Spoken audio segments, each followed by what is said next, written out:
Sugeng Dalu Rencang-Rencang, selamat datang di Semadalu. Semadalu malam hari ini kembali bertamu untuk menceritakan kisah dan pengalaman menyeramkan yang terjadi di daerah Cirebon dan sekitarnya. Sudah siap didatangi lagi malam ini? Semadalu malam hari ini masih menceritakan tentang sebuah pengalaman menyeramkan yang dialami oleh narasumber bernama Baim di sebuah rumah dinas yang terletak di kompleks sekolah yang berada di Cirebon Barat. Baim sekeluarga tinggal di sana pada tahun 99 sampai dengan 2007. Dan setelah episode sebelumnya, Semadalu menceritakan pengalaman Ibu Baim yang melihat sosok penampakan di area belakang rumah dan pengalaman beliau menggendong sosok perempuan di malam hari. Kali ini akan diceritakan kisah lainnya yang dialami oleh penghuni rumah yang lain dan bahkan tetangga dari Baim. Seperti yang sudah diceritakan sebelumnya bahwa rumah itu memiliki sebuah sumur tua di area belakang rumah yang bangunannya berdekatan dengan kamar mandi yang juga terletak terpisah dari rumah. Sumur tersebut diketahui oleh warga sekitar juga, dan banyak dari warga sekitar yang ketika sedang mengalami kesulitan air, mereka akan minta izin ke keluarga Baim dan ikut menggunakan air di sumur tersebut. Pada saat itu, di suatu malam, ada salah seorang tetangga Baim, sebut saja Pak A, yang merupakan teman dari bapaknya Baim, datang untuk ikut menimba air di sumur belakang rumah dinas itu. Saat itu sudah sekitar pukul 9 malam. Kondisi sekitar rumah jelas sudah sangat sepi. Baim dan keluarganya sedang ada di dalam rumah. Dan ketika Pak A itu datang untuk menimba air, kondisi di belakang rumah sudah ramai oleh suara-suara serangga malam yang juga banyak terdengar dari arah pepohonan mangga di area belakang rumah. Karena sudah sering mengambil air di sana, Pak A ini santai saja malam hari itu. Dia datang sambil menghisap rokoknya, membawa ember dari rumahnya. Sebelum menimba air, Pak A menghisap lagi rokoknya, lalu menyimpannya di sebuah rak bambu yang dibuat oleh keluarga Baim untuk menyimpan ember dan lain-lain. Lalu ia segera menimba airnya, menuangkannya ke ember yang ia bawa. Dan ketika ia ingin mengambil rokok yang ia simpan di rak bambu tersebut, ia baru sadar bahwa rokok tersebut sudah tidak ada. Ia sempat berpikir apa rokoknya jatuh, tapi rokoknya tidak terlihat dimanapun di area rak tersebut.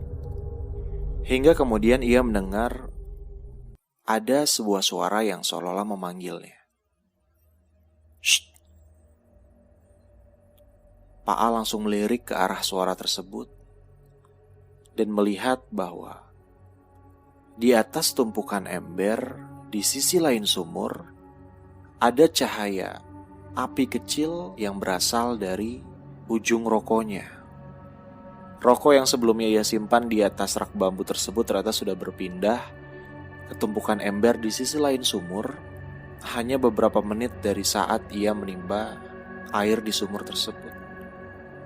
Karena panik, Pak A pun langsung berlari ke arah pintu belakang rumah Baim dan menggedor-gedor memanggil ayah Baim.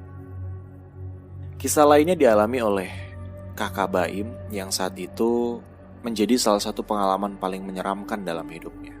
Sekitar pukul 8 malam, kakak Baim yang sudah terlalu lelah dengan aktivitasnya hari itu tertidur di sofa ruang tamu. Lalu ketika ia terbangun, sekitar lewat tengah malam, Ia sadar bahwa lampu ruang tamu sudah dimatikan, hanya lampu ruang tengah yang dibiarkan menyala. Samar-samar ia bisa melihat kondisi rumah memang sudah sangat sepi karena para penghuni rumah lainnya sudah berada di kamarnya masing-masing. Setengah mengantuk, kakak Baim menimbang-nimbang apakah ia akan tetap tidur di sofa sampai pagi atau ia harus pindah ke dalam kamarnya. Hingga pada saat itu, ia mendengar ada suara geraman dari arah atasnya.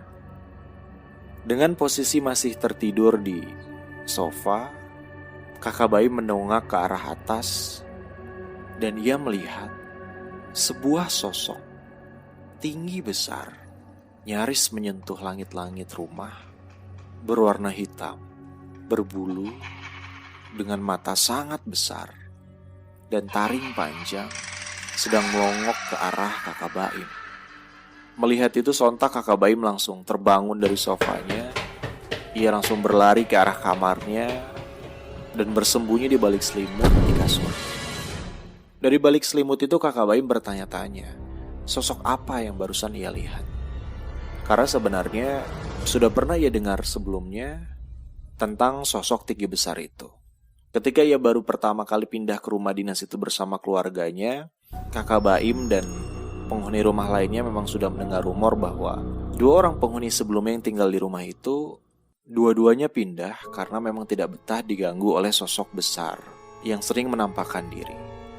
Penghuni rumah pertama melihat ada tangan hitam berbulu yang besar yang tiba-tiba muncul di malam hari ketika ia sedang ingin tidur. Dan penghuni rumah kedua yang merupakan perempuan yang sedang mengandung kurang lebih 6 bulan merasakan ada tangan yang sedang mencengkram perutnya.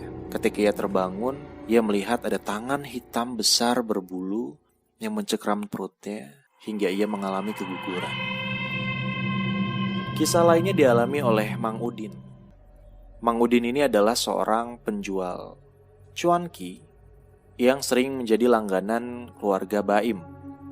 Saat itu pada pukul 8 sampai 9 malam, persis di depan rumah Baim yang merupakan lapangan voli yang masih jadi bagian dari sekolah tersebut, baru beberapa jam lalu selesai melaksanakan pertandingan voli.